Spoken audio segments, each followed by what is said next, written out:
Okay, so we've now talked about all of the different assignments that we can schedule for students. We've talked about quiz creation. We've talked about just general assignments that they can either submit in class or online. We've talked about discussions.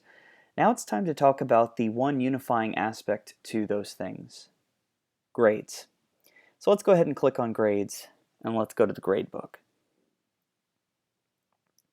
So here's what my current gradebook looks like based on the assignments I've created.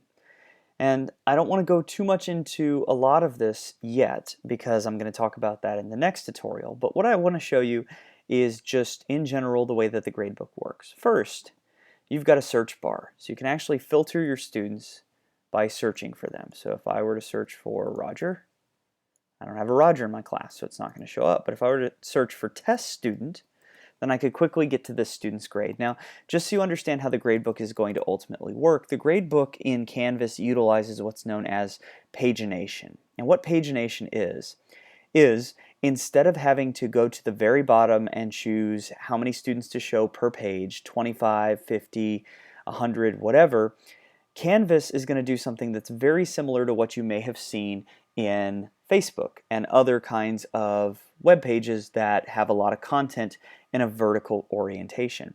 What pagination is when you get to the bottom of this page and you're done scrolling, Canvas will automatically load the next set of students that are in your course. So it's going to look as though you have this seamless, long and lengthy list of students, but it only loads a certain number of them at a time so that your page loads fast. So if I had 25 students here and I scrolled and I got to the 25th student, the next 25 students would load right after that 25th student. So I'm not going to have to click on anything to say, always show this. It's just going to seem relatively seamless as I'm scrolling downward.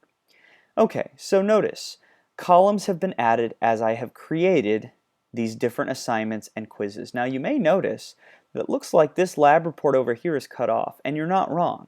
Each of these columns has a certain width, and these widths can actually be manipulated. So I can hover on a column and I can go to where that column aligns with another one, and I can choose to increase or decrease the size of that column. So I can make my student name column maybe a little longer, but then secondary ID, I don't really care so much about that, so I'm going to shrink it down.